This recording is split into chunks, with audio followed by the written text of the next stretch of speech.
A little girl came home from school with a strange haircut, and her dad knew he had to call a lawyer.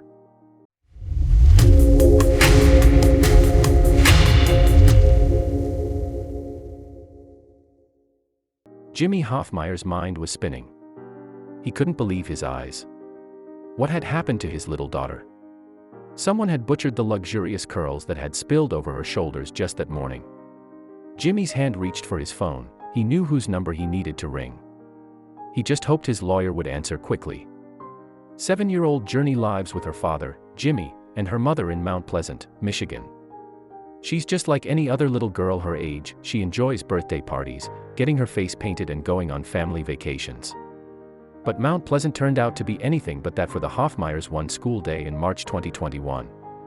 Journey was supposed to be her usual, bubbly self when she arrived home that afternoon. But instead she was in tears, and the reason was obvious.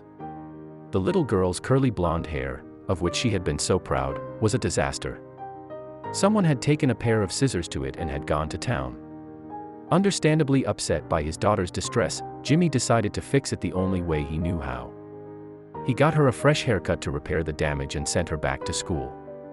But little did the Hoffmeyers know, their nightmare was just beginning, and poor Journey had a river of tears still left to sob. The young girl experienced another traumatic attack on her hairdo just days later.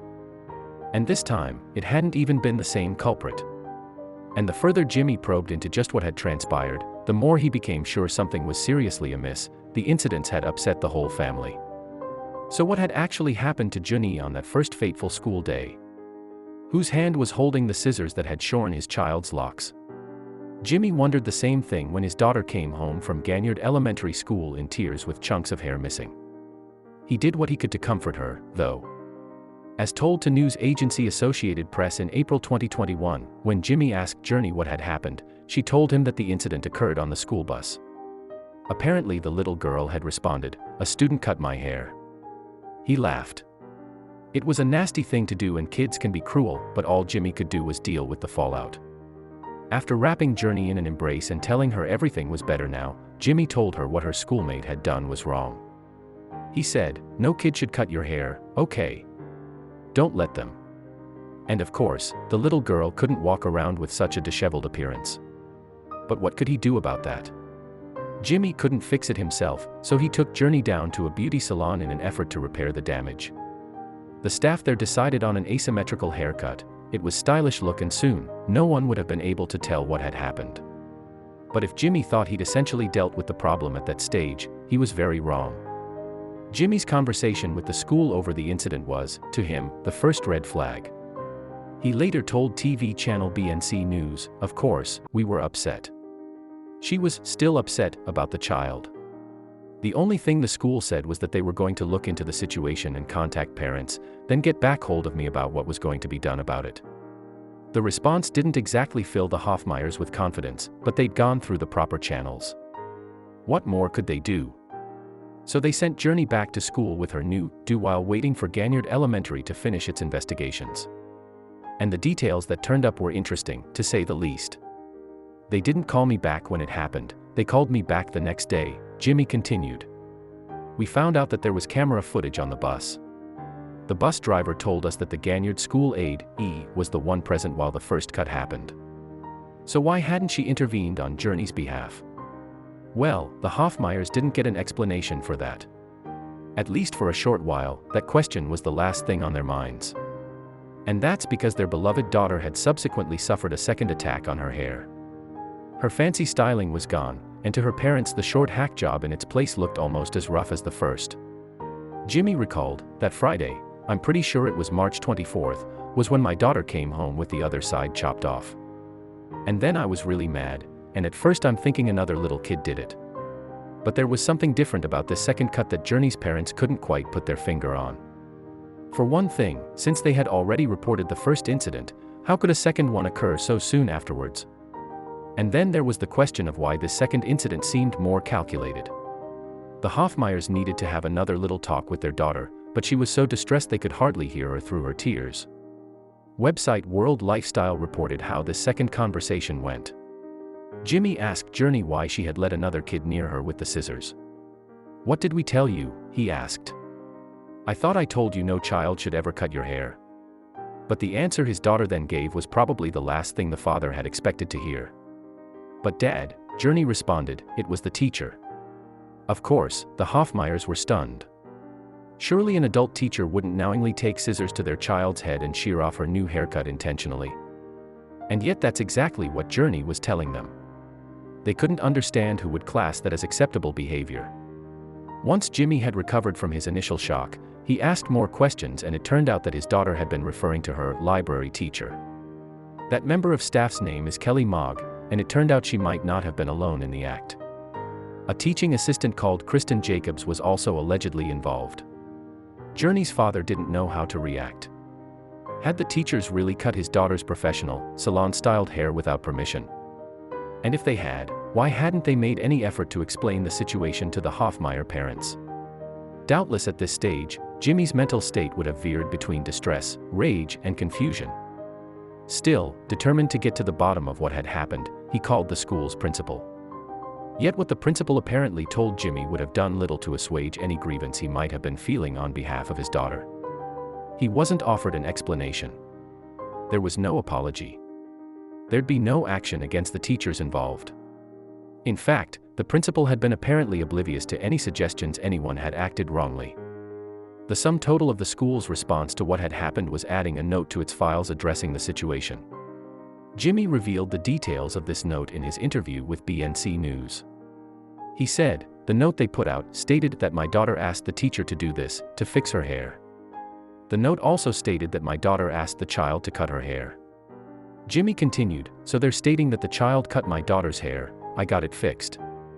And apparently my daughter still wasn't happy with it, and asked the teacher to cut it again. That's what I'm being told." Journey's traumatic experience didn't end there, though. She still had to live with the haircut's repercussions. The girl's shredded hair was no longer salvageable, so she had to go to school with it in a state the following day. And as reported by World Lifestyle, you can bet that the local kids were quick to make fun of her for it. All this taunting brought Journey to tears again, so Jimmy made another call to the school. In that call, according to World Lifestyle, the principal allegedly attempted to downplay the incidents. Did they think Jimmy was overreacting? Then the principal asked, "What can we do to make this go away?" That reported offhand remark was the final straw. The dissatisfied Hoffmeyers turned to social media for justice. They uploaded photographic evidence of what two of the school's staff had apparently done to Journey's hair, and it wasn't long before the public started paying attention. Not only did the post go viral, but Ganyard Elementary School also found itself at the center of a media frenzy. That's around the time the school offered a statement, although it fell far short of the full apology the parents and some commentators felt the family were owed. The school admitted that, despite best intentions, staff decisions showed a lack in judgment, and there was potential for disciplinary action. And with no full explanation for the staff members' actions, the Hoffmeyers could only guess the truth behind Journey's horrendous haircut experience. Perhaps school staff didn't approve of an asymmetrical haircut and took matters into their own hands. Others have alleged the cause is rooted in Journey's biracial ethnicity. But Jimmy is just as in the dark now as he has been throughout, and he couldn't understand how the situation had been allowed to escalate in the manner that it had. "I don't want to be the person to make assumptions," Jimmy told BNC News, "because I don't know what that teacher was thinking, honestly. But she wasn't thinking, is the biggest thing. Once she had cut Journey's hair and seen what it looked like, that's when she should have, addressed me." Jimmy continued, "When she looked at it and saw how messed up it was, if she did it out of the kindness of her heart, she would have contacted the parents. Like, all right, I messed up. We should talk about this." Aside from the principal though, there was one other person from whom the Hoffmeyers heard. The aggrieved dad said he'd also spoken to the school's superintendent, who, to politely paraphrase his impression of them, had shown no interest in Jimmy's views at all. So in the end the issue has ended up in the federal courts, a battle which is still raging. So if you're wondering whether the staff did anything wrong from a legal standpoint, the answer has still to be decided. Still, the media has covered similar incidents before. In 2017, a Canadian teacher came under fire for giving an autistic student a haircut, even after the boy's parents had denied them permission. And in 2018, Californian teacher Margaret Giesinger forcibly cut a student's hair and was charged with 6 counts of criminal misdemeanors.